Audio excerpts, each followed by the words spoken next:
What's up, guys? Sub-Zero here, back for another VOD review. Today, doing a Wasianiverson VOD review on the new patch because every single time a new patch drops, this guy just drops a nuke. I mean, turns out he's really good at TFT. And when you're really good at TFT, this means that you score really, really well, especially early on in the patch when the meta is not like super defined. Just good TFT is king, and Wasianiverson is almost king of the ladder. He is almost rank 1 North America. He is just a little bit below. He's rank 2 right now, and also rank 1 is literally just sitting there. Hi, LP. Being a coward, well, I mean, to be fair, they're rank 1. So, I mean, shout out to, it's Artix, RX. Shout out to Artix for being rank 1. But, I mean, it's more fun to watch Wasian play. All right. So, we start off with a pretty interesting setup. I'm actually a little surprised that we don't even consider this Jinx Jax line more deeply. But I think, you know, perhaps Wasian's just not a super big fan of it. Perhaps he's saying, you know, my opener is good enough to play other stuff. And so he doesn't actually even hold on to the Jax here. He just holds on to Lisp, Show, and all this kind of stuff. And then we see Expedition, which is a great silver augment. They have tried to nerf this augment, but it seems like every time they nerf it, it still comes back not even stronger, but, you know, strong enough to play here. So we're going to start the game with Expedition and an Akali too. So, you know, I think a lot of players would see the spot and think, hey, maybe I, you know, do go some kind of like Akali reroll setup with this. It's kind of funny because if we ever do drop our streak, it's gonna be really bad. But look at our slams in this spot here. We're gonna make the Edge of Night Even Shroud here, because the other thing that I would say about Expedition is that a lot of people play this into like Corki, or you could even play it into, you know, like Aurelion Soul. Like the mecha version is picking up a lot of steam these days. You know, a lot of people would play it into one of these lines. But Wasianiverson, I mean, you can see by his slams here, is thinking of playing this into a Master Yi setup, which I think is really interesting. I've seen this done a few times before. Master Yi is definitely a line where if you can get this giant Master Yi off of the ground and just have, you know, Radiant Master Yi, he can just cut through the enemy front line really quickly, wrap to back line, and then just win you a ton of fights. Also, check this out from Wasian as well. Wow, wait, this is a crazy play for two reasons. One is because he actually misses out on holding Primordian here. He ends up not holding it, and he also sells everything, does not feed anything to the Expedition, and makes 10. And wow, wait, he actually does call Jinx in chat here. So I guess his idea is that he could flex both lines, and with the Jinx, he is open certainly to playing around the Jinx. So yeah, this is gonna be a game where it's a little interesting. We got some flex gaming happening from Wasianiverson here, and the Edge of Night, you know, it's never bad onto even the Akali. Akali, definitely a unit that's improved a lot. Also, check, this is not going to feed this again here. I think Blood Pact is going to have to be taken by Wasianiverson just to help repair our econ a little bit, and we are going to take the bow. The idea being this bow is just so amazing onto Jinx. You really would like to get to red buff on Jinx. One of those like selfish units that really wants like bow, sword.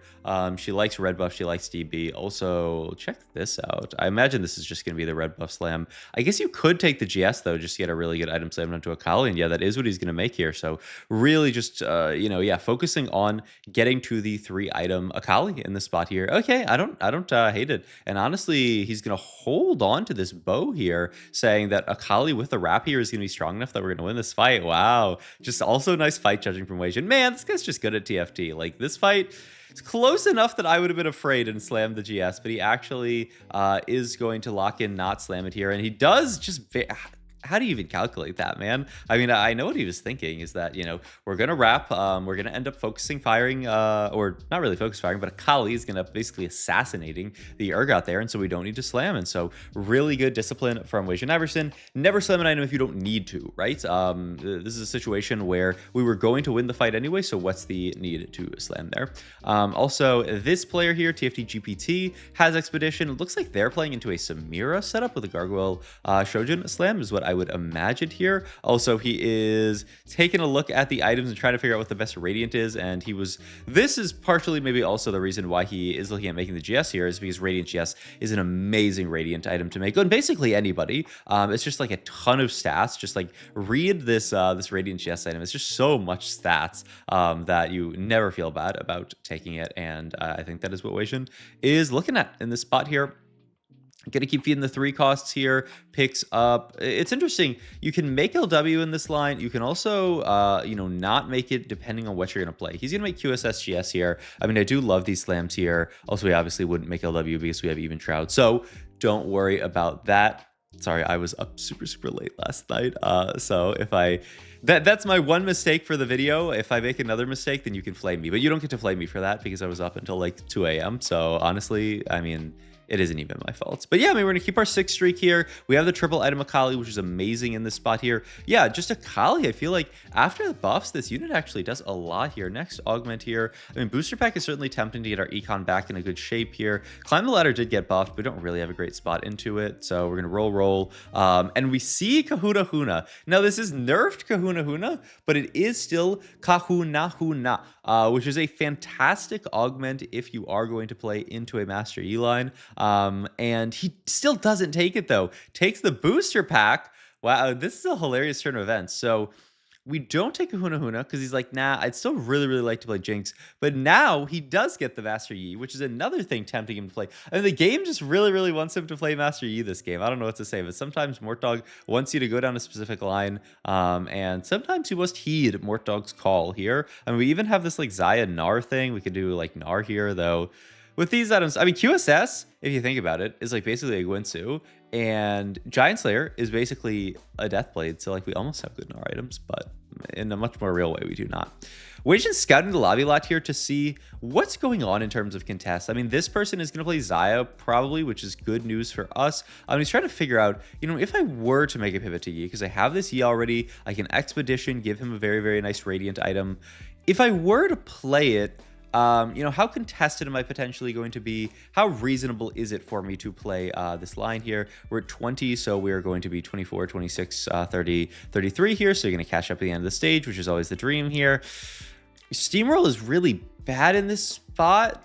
Yeah, he's going to scout his matchups. I mean, yeah, I guess you have to take Rod here. I mean, this can be a lot of things down the line. It could be a random frontline item. Worst case, it could be like Winsu's Rageblade. Could, I guess, even be a Morello here, though I don't know. I don't love Morello in this line. Yeah, he's just going to make Spirit Visage. Okay, I like this a lot better. Take Spirit Visage here, and we are going to move items over to the Master Yi here. Even just because...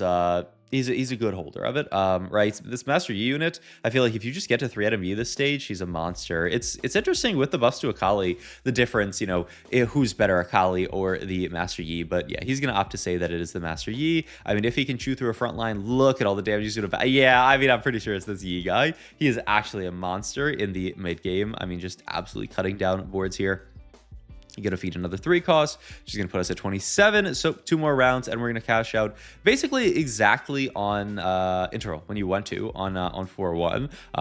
Cashing out 4-1 means that you get to do everything on 4-1. You don't have to sack 4-1. And certainly if you're cashing out after 4-2, like getting your stuff on 4-2, that's, the disaster case, because you really need to be getting your Radiance and playing the game. You really don't want to be stuck waiting until, mid-stage 4 to get your augment, because that's pretty bad. You just lose a lot of HP for that. And, I mean, one of the upsides to Wasian Spot is that he does have a good amount of HP. He had that Akali 2 to start the game, and that made the Expedition all the better because it allowed us to win streak and play for it. I guess we also could have... worst case scenario, we did get that 2-star Gnar, but worst case scenario, we could have actually fed the Akali here. He is going to grab this here, and he finds Fiora here, which I do think, I mean, the Fiora and also the Pyke Sona shop is really just the final differentiator that says we must play Master Yi in this spot here. It makes a lot of sense. Gonna make Crown Guard here for that tank item like we talked about, and... I wonder if it would be Sterax. Yeah, he is going to make the Sterax here. So great item onto Fiora is going to, kill our potential Morello. But once again, you don't really want to play Morello in this comp. It's just the stats are quite bad. There's no unit who's really using the stats. You'd much rather just make some other item.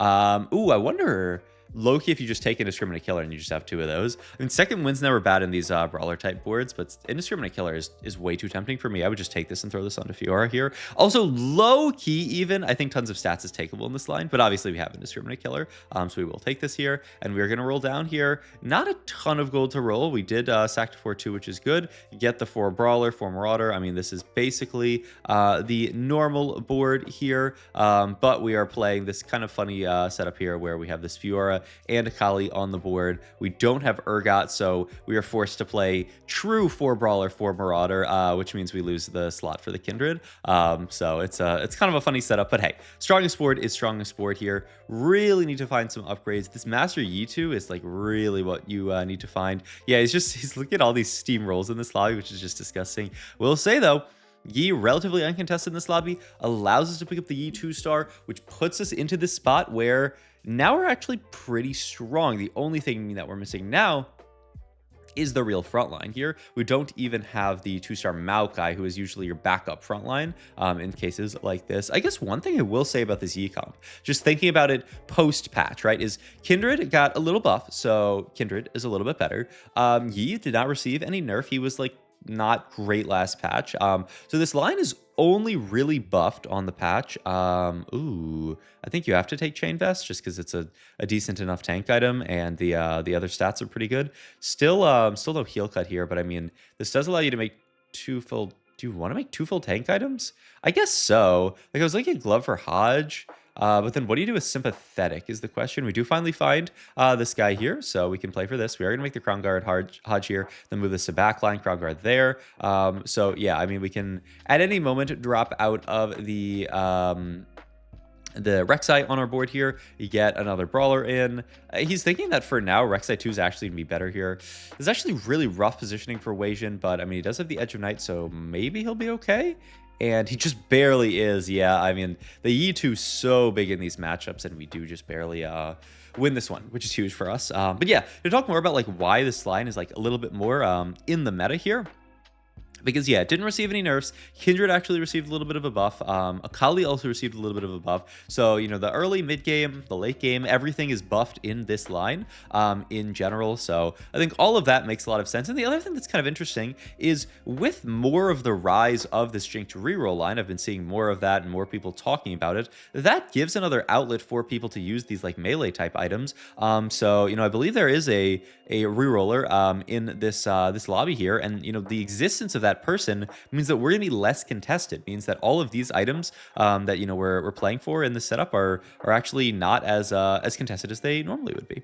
Wasian going to win here and get a pretty good cash out here. The IE, I mean, the big thing is that we have gold here. Wow, wait. This is some crazy, I mean, not greed. It's just high cap Andy play out of Wasianiverson. He's going to say, I am strong enough here to make it. Looking at the rest of the lobby, there's a few scary boards here, but not too many. Yeah, I would be so scared in this spot that I am not strong enough here and would want to roll down. But he says, you know what? We have the Radiant item onto the Yi 2. We have a 3-item Fiora. We have a 2-item Maokai. Our board's actually not going to get that much stronger rolling on 8. But if we go 9, we have odds of hitting Fiora 2 and actually capping high enough to win the lobby. And to be fair, he's winning fights, 52 HP. He's got another print coming, which is going to be very, very good for business. And then that is going to really just allow him to push 9 with a lot of gold. So yeah, the spot actually looking amazing here. I mean, he also knows that Saint is sitting here with 2 Tom Kenches out of the pool. And so it's going to be really, really hard for us to even roll down and find TK2 here. All right, we rotate. We are, oh yeah, same side as Lulu, which you never want with these melee carries because Lulu can just absolutely delete them, which is what's going to happen here. So we are going to lose this fight versus this very strong Lulu board. Yeah, I mean, nothing to say there, but top 4 already locked in for Mr. Iverson here. Just a good spot. I mean, we pick up the Kindred here. Now we can make these swaps in like we talked about here. We are going to level, get these guys both in on the board here. Wow, he's actually not going to still play the Rek'Sai. I mean, the upside of playing Rek'Sai is you do get Primordian in on the board, and he is just a, or she is, just a better unit. Also, oh my god, actual perfect positioning from Wasian. He got the Yi onto the right side here, went straight to the Riven, then wrapped straight to the back line. I mean, that was just a perfect swap from Wasian that, I mean, made the fight so easy. Surely it is Morello here at this point. I know. We're not fans of Morello in this line, but surely this far into the, I mean, especially if you can throw this onto somebody else here, you would take it, right? Surely, but maybe not. But yeah, now, okay, so now we are going to get the Urgot in. We just have the extra Kalian on this board. I mean, it's not bad to get some spell crit on this board, especially when you have like Hodge on somebody like a Fiora. Normally, you would cap this out with stuff like Rost. Kind of surprised, actually, that he is just holding Rost here, unless we're going to lock for it. But yeah, pretty surprised that it's not actually Rost over the Akali here. And yeah, he is, okay, going to lock for the Rost over the Akali. Okay, makes a lot of sense here. Yeah, just doing a lot here, doing the most here, so we missed it in our last shop. That's okay. All right, swapping around here. Really, yep, just wants to have Yi opposite side here so that we do not have our entire life ruined by this Lulu stuff here. And we do get the swap off, which is nice. Gives us a little bit of a chance to wrap here. I will say it's going to be quite tough because of the way the enemy board is positioned. But hey, at least Yi survives, walks a backline again here, and I think, yeah, we're going to win this fight. Saint fighting this board, but he's going to go down here. So top 2 for Wasianiverson on this board. I mean, the other reason I wanted to do this VOD review, aside from, you know, Wasianiverson is beasting, is that I hate this comp. I always bought 4 when I played this line, and so I wanted to see, you know, the secret sauce of how Wasian played it. I mean, I think a few things are what gave Wasian success in this game. Is one, he was relatively uncontested. He was only 1 Wade, so he was able to find the Master Yi 2 pretty quickly. Master Yi 2 is really the core of this line. It's everything in this line, because if you do not find Yi 2, he will just randomly die in a lot of fights. So I do think Yi 2, really, really important from the start here, being relatively uncontested. And the other thing is just quite good combat here. The Radiant item from Expedition, the GS augment giving you enough damage to just damage check here. I guess the more that I think about it, a lot of the time, I was taking almost like defensive augments in this line.